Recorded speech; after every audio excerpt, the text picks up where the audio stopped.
আমাদের জীবনে ভালো সময়গুলো খুব তাড়াতাড়ি চলে যায় এবং চলে আসার সময়টা যে এত মজা এত আনন্দ করে বিদায় পাবো আসলে আমি ভাবতে পারিনি। চলে যাচ্ছি কুয়াকাটার দিকে, মানে কুয়াকাটার রওনা দিয়েছি আমরা। তো যাই হোক, আমরা পটুয়াখালী ছিলাম, গলাচিপা এখান থেকে চলে আসবো। তো আজকের ভিডিওটা এই নিয়ে থাকবে যে কেমন মজা করলাম। তো আসসালামু আলাইকুম, সবাই কেমন আছেন? আশা করছি সবাই অনেক ভালো আছেন, আমিও ভালো আছি। তো দেখেন গালে কিন্তু অনেক চিকচিকি, এটাকে কি বলে জানি না, রং বেরঙের আবির। তো এটা সবাই মিলে মজা করছিল যখন আমরা রওনা দিচ্ছিলাম। মানে এতদিন প্রায় 3-4 দিন আমরা ছিলাম এখানে গলাচিপায় ননদের বাসায়।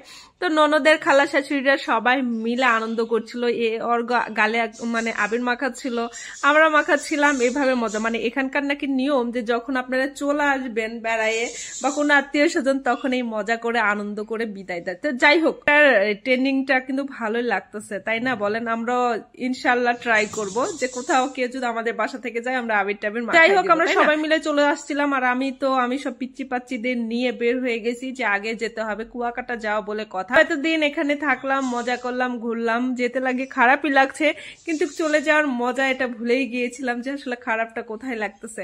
তো পরবর্তীতে গাড়িতে উঠে বুঝতে পারলাম যে আসলেই এত মজা করলাম এখানে, তো খারাপই লাগতেছে সবার জন্য। মনে হচ্ছে 2-3 দিন থেকে অনেক আপন হয়ে গিয়েছিল। যাই হোক, আমরা মাইক্রো নিয়েছিলাম সবাই মিলে যাওয়ার জন্য। এদিকে ফেরি পার হচ্ছি, জীবনের প্রথম আমি ফেরি পার হলাম। ঠিক আছে, কে কে পার হয়েছেন একটু হাত তুলবেন। তো অবশ্য বরিশালের দিকে মানুষ ফেরি পার হয়, কিন্তু আমাদের উত্তরবঙ্গের মানুষ এদিকে ফেরি মানে জীবনে উঠছে কিনা অনেকে সেটা বলা মুশকিল। আমি যেরকম জীবনে প্রথম উঠছি। তো আমরা সবাই মিলে পিচ্চি বাচ্চারা সবাই পিছনে বসেছিলাম, পিছনে বসে গান টান বলতেছিল। এইদিকে কণ্ঠশিল্পী 2টা আছে, আজিন আর ফারাদ, ছোট মানুষ 2জন গান বলতেছিল। এই গানগুলো আমি রিলস আকারে ছাড়বো ইনশাল্লাহ। আর কি কি গান বলছিল, গাড়িতে গান দিচ্ছিল না বলে মনে করেন সব পিচ্চিরা বলছে কেন গান দিচ্ছে না কেন, ওরা নিজেরাই গান বলতে লাগছিল। আমি এই ভিডিওটা গান আকারে দিব ইনশাল্লাহ রিলস হিসাবে। তো এইদিকে আমরা সবাই মিলে যাচ্ছিলাম, আর দেখেন কারো মুখ চিকচিকি একদম আবিরে ভর্তি। বিশেষ করে আমার তো 2 গালে, অনেকেই তো ভাবছে যে মনে হয় একদম লাল রং গোলাপি করেছি, কিন্তু অরিজিনালি না, এটা আবির দিয়ে গোলাপি হয়েছে গালগুলো।